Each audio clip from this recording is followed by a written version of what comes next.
So we know Nico's a deep threat. He's an all-around wide receiver. Where do we suspect that the explosives are going to come from when we look at this group of their top pass catchers?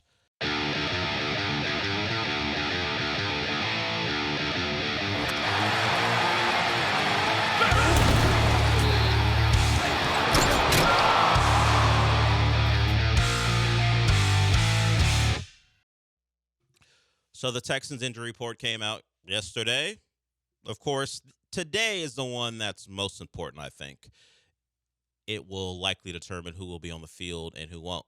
We know that Nico Collins won't be. He'll be gone for 4 weeks. He goes on IR. And it was something, at least from the reporting that Aaron Wilson gave us, that they thought no matter what, he wouldn't be available for 3 to 4 weeks. So they just decided, let's just put him on IR. He's not going to make it back. So let's not play the game where he's always questionable or doubtful for the next couple weeks while still on the active roster. So they make the move, and he will recuperate, and we'll see where he is after 4 games. So how do the Texans replace that production, and replace the man? Here's DeMeco Ryans on the absence of Nico Collins and what they'll have to do. Great player, been a great player all year for us, best receiver in the league, but he'll take the time to get healthy. He'll be back for us, so encouraged by that news. He'll be back at some point this season, and it's like always in the NFL, there's always injuries that happen in our game, and it's opportunity for other guys to step up and make the most of their opportunity. That's what the league is about. Great. DeMeco Ryans yesterday after the news broke that Nico Collins wouldn't be around. So if we're looking for guys to replace him, the answer is you don't have one. The expectation is that Tank Dell and Stephon Diggs will be enough, but we talked about this, I think, earlier this week when Nico, we were just thinking week to week as far as his hamstring injury. There's a reason he's the number one wide receiver in football. You just don't replace those guys. There's nothing that can be done. You just have to find a way to mitigate his absence. And if you start to look at what the other Texans wide receivers have done as far as explosive plays, Tank Dell's longest play of the year, 23 yards. It matches Dalton Schultz's longest play of 23 yards. Stephon Diggs, his longest play of the year is 28 yards. We know Nico's a deep threat. He's an all-around wide receiver. Where do we suspect that the explosives are going to come from when we look at this group of their top pass catchers, guys who have not done that so far?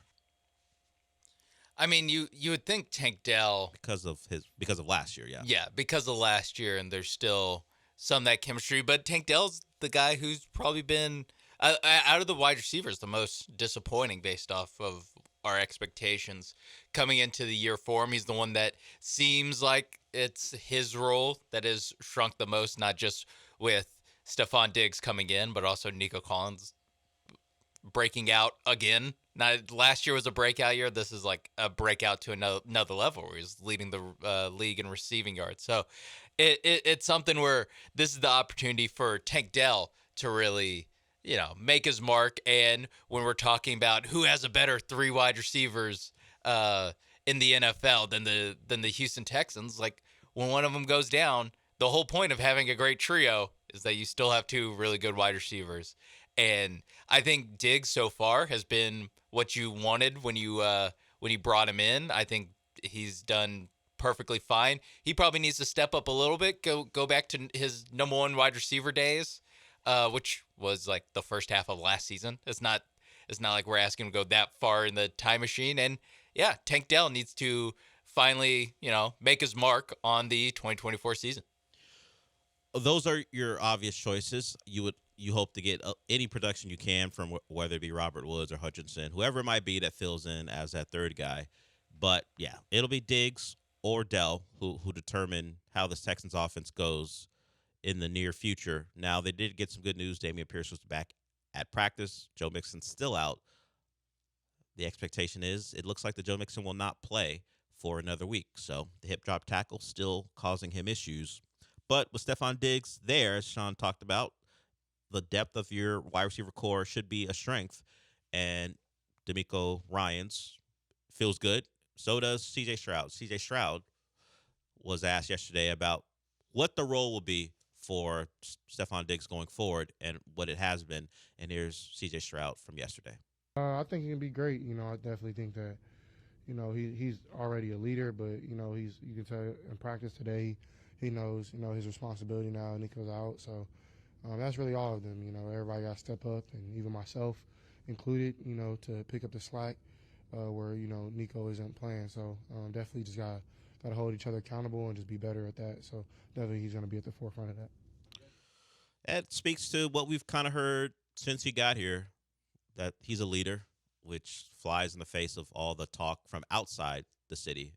Anytime Stephon Diggs was brought up, even leading up until this season, inside the season, and certainly leading up to the season, it was about the distractions he could be. And, of course, Josh Allen threw fuel on that fire, although Josh Allen did, I didn't mean it. I wasn't talking about him when he talked about how nice it was to have guys who don't worry about getting the ball so much. Try throwing a football, Josh Allen. Stephon Diggs is like, what's nice? A guy who can throw an accurate football. Yeah. 9 for 30.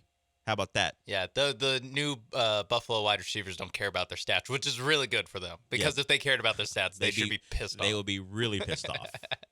Really, really pissed off after having to go through what they did on Sunday.